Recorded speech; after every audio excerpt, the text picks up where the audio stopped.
Bagamat ang sabi ng Pangulong Bongbong Marcos, hindi ko pakikialaman yung usapin na yan. Alam mo ba kung anong issue ito? Ano yan? Ano Ang yan? usapin po ng impeachment sa pangalawang Pangulo kay BP Inday Sara Duterte. Ayun nga. Oho. Napaka mainit na usapin yan, ha? Oho. Pero ang update dyan, Jen, ay meron na pong mga abogado na ipinresinta, ibig sabihin na isinabmit kung sino-sino magiging tagapagtanggol ng Vice President sa trial. Akala ko pinulisinta sa mamamahayag na nakaposa sa mga kamay. Hindi naman. Presentation. Oo. Suspect ata, hindi naman. Mga ano ito, dyan, mga batikang mga abogado. Di kampana. Di kampana ito, hindi kampana Aba yan. naman. Oo. Kilala mo ba kung sino-sino? Sino yung mga yan? Ang mga abogadong magiging bahagi ng defense panel. Defense muna tayo. Sige, defense. sige. Defense muna. Oo. Ito yung... kasi sa prosecution, mga congressman yan eh. Kasi ang prosecutor, meron din ano yan, private prosecutors eh. Spokesman, kinuha nila. Ayun. Hindi, bukod sa spokesman, alam ko meron din mga... Hindi ba siya, ang talagang nag-ano dyan sina... Ayun, tumitindig. yung mga prosecutor talaga. Oo, yung mga congressman. Yung congressman talaga. May mga legal counsel din siguro doon. Ayan, Pero sa panig ho ng Vice President, ito yung mga abogado magtatanggol sa pangalawang Pangulo. sila yung magtatanong. Sino yan? Nangunguna po sa listahan si Attorney Philip Siegfried Fortun. Aba, si Atty. Siegfried Fortun, matindi Wala yan. na yung kapatid niya rito sa listahan na gumanap din na defense lawyer nung kay Erap. Corona. Ay, si Erap nga, Kay Erap, nga pala. Sila oo. Fortun nga pala noon. Yes. Tsaka si, anong pangalan nun? Raymond. Raymond. Si Raymond. Magaling na photographer yon. Raymond Fortun? Raymond Fortun. Ganun Yun ba? ang kanyang hobby. Okay. Attorney Gregorio Narbasa II. Ito medyo bata-bata ito. Pagka tingnan mo yung apelyido, abay Narbasa. Dating Chief Justice yan. Salazar Law Firm. Sheila Sison. Attorney Carlo Joaquin Narbasa. Attorney Roberto Batong Bakal. Matindi. Matindi to. Ito, hindi kahit tibagin niya, bato na bakal pa. Attorney Justin Nicole Gular. Attorney Lyndon Miguel Baquel. Attorney David Ronel Goya the seventh. Parang kilala ko tong si David Goya. Nakaklase ko to nung... Yan ata yung pinakamatibay sa kanila. Si David. Pagtakin mo, David na, pinagsama pa kay Goliath pa, no? Attorney Maria Celina Golda Fortun. Attorney Clarlane Radok. Attorney Francesca Marie Flores. Attorney Miguel Carlos Fernandez. Attorney Reynold Munsayak, Attorney Mark Binluan, Attorney Ralph Bodota, at Attorney Michael Wesley Powa. Ito ba yung sa DepEd dati? Si Michael Powa yan. Yes. Sarap gumawa ng noodles yan. Si Attorney Poha. Pawa yan. Yung Vietnam. Ayan po ang abogado ng Vice President. Yan ang magiging tagapagtanggol niya. Yun namang sa House Prosecution, ay nailabas na dati, di ba? May tinalaga, mga prosecutors. 11. Pero napalitan na ba yung, dahil...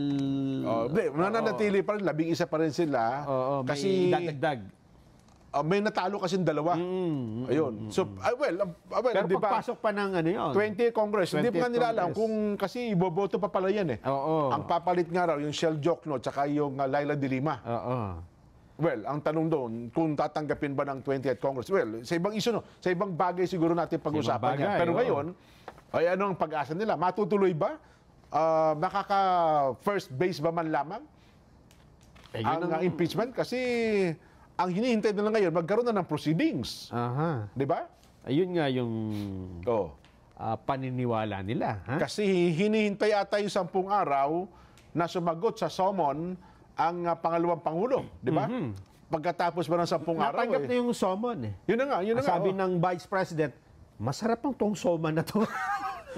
Dagdagan nyo nga niya ng latik. Dagdagan nyo nga niya ng latik. Sa panig naman ng mga prosecution sa House, naglagay na rin sila ng spokesperson diyan. Aba! Impeachment trial, prosecution, spokesperson. Iba pa yung spokesperson ng HOR. Oo, si spokesperson Princess. ng House Okay. Ito man kung tungkol sa impeachment. Ay, impeachment lang ito. Oo. Kasi Sino nga yan? naman, Malamang maganda yan. magkakahalo-halo Malamang maganda rin yan. Kasi di ba naalala mo yung mga spokesperson nung panahon ni Corona? Oo. Karen Jimeno. Ganda. Sa depensa yon. Yun na nga. Tsaka yung... Sino sa prosecution?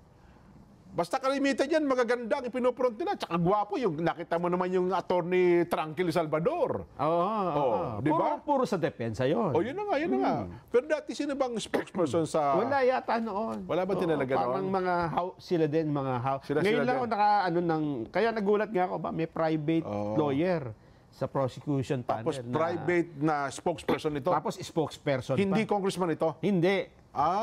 Maganda yan. Malamang. Kasi yun ang malimit na ginagawa nila. Maganda spokesperson para kahit galit ka, pag nagtatanong yung mga reporter, maganda pa rin ang tanong. Ito dyan lalaki, Sino yan? ha? Magandang lalaki. Siguro, hindi ko pa nakita. May picture ba tayo? Sino yan? O video, mamaya makikita natin. Ipakita nyo nga kung sino nang makaliskisan natin. Ito po si Attorney Antonio Bukoy. Ha? Antonio Bukoy. Ayan, batang-bata. Gwapo. Gwapo. Siya po ay isang human rights lawyer. Aba. Ginawa siyang House Prosecution Panel spokesperson. Batang UP siguro to. Pag ganyan forma, batang UP yan. Pare ko. Antonio Odi Bukoy. Oho. Siya ay litigation lawyer for 41 years. Ba, ang tindi. At tama ka, siya ay law degree, nakuha niya sa University of the Philippines sabi College ko of sa'yo, Law, 1984. Batang UP yan, pare ko. Oho. Pero bago siya maging abogado, siya ay bahagi na ng pre-legal assistance group mula po noong 1980. Ng flag. Oo. Yes. Oho. Yun. Parang galit na kagad Hindi pa nagsisimula. Nagpapaliwanag pa lang Sarisi lang. Alam mo yung maganda ang labanan sa impeachment. Asaran yan. Pero parang nagpapaliwanag pa lang kayo Parang galit na kagad. Mukhang meron na nga siya kinontra kagad Ha? Pag gano'n? Kinontra niya si Senate President Francis Escudero. Ba, ang tindi Nang sinabi niya na, hindi, kami ang hukom dito. Kung anong iutos namin sa prosecution, dapat sundin kami. Siyempre. Kasi kami ang judge ha? Gano'n. Eto, ang sabi niya, ay hindi yan. May pasample agad siya. Hindi ganyan dapat. Pakinggan natin, Attorney Bukoy. Kindly. Hindi po. Meron pong limitasyon. Ang limitasyon ay ang ating saligang batas at ang kanilang sariling impeachment rules. Hindi po pwedeng porque you are sui generis, pwede mong gawin ang lahat ng gusto mo. Ang limitasyon po ay nasasaad sa ating saligang batas at sa kanilang sariling impeachment rules. In fact, kung yung impeachment rules po ay hindi alinsunod sa saligang batas, hindi rin po obra yun. So lalo na, yun sa kanyang statement na kaya niyang gawin, kaya nilang mag-order ng kahit na ano, mali po yun.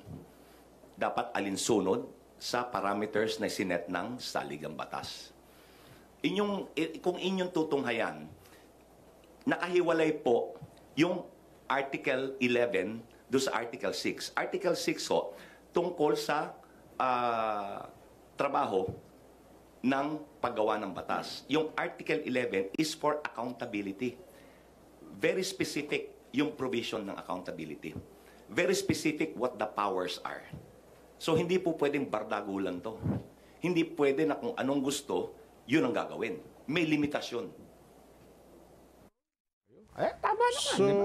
At alam din naman ni Senator Chis Escudero. Pero isa lang ang gusto ko naintindihan. Mali ka doon, Senate President, Senator Judge, Presiding Officer, Chis Escudero. Sabi ni Bukoy, Attorney Bukoy. Sa bagay. Yun lang ang simpleng doon, paliwanag. Nako. Pero, sa kabila niyan, mukhang nagkakasundo naman sila tungkol sa pag-inhibit. Di ba sinasabi nila, naku po, may pinapanigan na yung mga senador judge. Oo nga, Yung iba, panig na sa... Meron na agad no? Oo, may conclusion na, wala pang trial. Kilala mo na agad, para bagang may minamanok na kagad. Oo.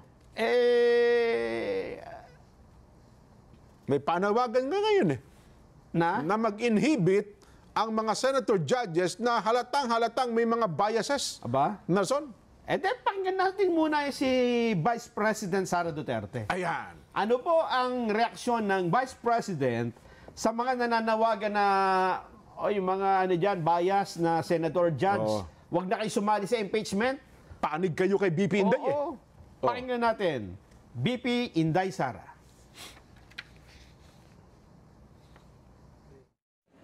Hindi kasi tayo pwede magpa-inhibit ng mga senator judges based on bias. Dahil ang posisyon lang naman ng isang tao is you are for or against. Inday Sara, no? Kung ganun ang ating basehan sa inhibition, ay dapat din natin ipa-inhibit ang mga senators na meron ding bias against Sara Duterte, no? Tulad na lang ni Senator Risa Ontiveros na in a public speech, sinabi niya na kailangan talaga, ano ba term na ginamit? Kailangan burahin or kailangan wasakin, kailangan sirain, gibain ang pamilyang Duterte. So kung ganon, na magpa-inhibit tayo based on bias, ay madaming senators ang ipapa-inhibit for or against Sara Duterte. Kaya sinasabi ko, ibigay na natin yung benefit of a doubt dyan sa ating mga senator judges na gagawin nila ang trabaho nila ng patas according to sa sinumpaan nila as senator judges. Ayun. So, sa kanya, ang sabi ng BP Inday, kung magpapa-inhibit kayo ng pumapabor sa akin, ipapa-inhibit din natin yung kontra. Ha? Yun na nga, na parang pumapabor naman sa kabila. Oo. Dapat anya, senator judges, walang kinikilingan, walang pinoproteksyonan. Serbisyong totoo lang. 23 oras. Natulog ng 1 oras May sagot dyan si Congresswoman Isabel Zamora. Ito naman yung member ng prosecution team yan. Prosecutor. Congressman ng kung hindi ako nagkakamali ay Zamora, San Juan. San Ibang Juan. Zamora ito yung kasi meron kasing Pami Zamora din Tagig naman yun. Di ba sabi ni BP Inday, dapat ipa-inhibit din yung mga bumoboto na lalo na yung Senator Ontiveros, di ba? Ito naman ang sagot ni Congresswoman Isabel Zamora. Yan. Pakinggan naman natin. My take on that is that Senator Ontiveros or even the 4 others who voted against the motion to remand, these 5 senator judges have not shown any bias against the Vice President. What I believe that they have shown is adherence to the Constitution and to the Senate impeachment rules. Just because that they voted against that motion to remand does not mean that they are against the Vice President. It just means that they are following the Constitution, they are following rules, and that they want to see the evidence to be presented before the senator judges and before the public. Yan. Ayun. Isabel. Zamora. So para sa kanila, hindi bias yon? Hindi daw. Kasi ang sinusundan daw nila ay ang konstitusyon daw, gano'n? Parang tiningnan na nila, mali yung pagre-remand. Kung si Senate President Chis Escudero naman ang tatanungin. Ayan, yan naman. Tingnan natin. Total siya ang Presiding officer, di ba? Yes. Your Honor, ano bang gusto nila mag-inhibit yung mga bias na senator judge? Ano ba dapat gawin? Your Honor. At kung may panawagang inhibition dun sa mga pabor kay VP Sara, anti-impeachment, malamang may panawagan ding inhibition dun sa mga ayaw kay VP Sara at saka pabor sa impeachment ng mambabatas. But generally, ang pag-recuse, ang pag-inhibit is voluntary on the part of the impeachment court judge. Nakita na nating nangyari yan sa ibang impeachment na kaso. Kung maalala ninyo, ang defense panel hiniling na mag-inhibit si Senator Judge Drilon noong impeachment ni Chief Justice Corona. Ang desisyon ng impeachment court doon ay hindi yan pwedeng pagbotohan, ni hindi tinake up sa impeachment court dahil voluntary decision yan ng isang impeachment court judge. Ngayon, defense panel ang humiling nun. Dahil duda sila sa sinasabi daw nung panahon yon, masyadong anti-corona daw yung posisyon ng Senator Judge. Para sa akin, yan din ang i-apply naming president at hindi lang rules kaugnay sa inhibition. It is voluntary on the part of the impeachment court judge at hindi yan pwedeng ipilit sa sino man. Pabor man kay VP Sara o kontra man kay VP Sara. Pabor man sa impeachment o kontra man sa impeachment. Yan. Ayun. So yun pala ang stand niya bilang presiding officer. Anong sabi niya? Hindi natin mapipilit yan. Maliban na lang kung gustuhin nila mag-inhibit sila. Tama naman. Personal kasi ang inhibition. Yan. At ito pala, nangyari na nung corona impeachment na ang Senate President noon at presiding officer, Senador Juan Ponce Enrile. Ang kanilang pinapa-inhibit noon ay Senator Judge Franklin Drilon. Drilon ba Drilon? Drilon. Na anti-corona that time. Ayun. Hindi nag-inhibit. Hindi po nag-inhibit. May sagot din dyan ang spokesperson ng prosecution panel dyan. Ba? Si Attorney Antonio Bucoy. Ha? Sumagot ang gikagad. Talagang aktibo ang bilis. Kabago-bago pa lang. Kanina sabi niya, hindi. Mali si Senate President dun sa kahit na lang anong iutos nila, dapat sundin. Hindi yun. May limitasyon. Ito naman ang kanyang panig tungkol sa inhibition ng mga senator judges. Attorney, ano naman ang kailangan gawin? Pina-inhibit yung mga senator judge na bias di umano. We will give them the benefit of a doubt.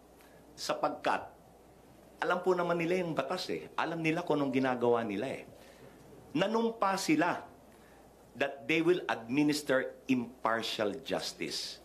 Ngayon, tignan po natin kung talagang tutuparin nila yung pinanumpaan nila to deliver impartial justice.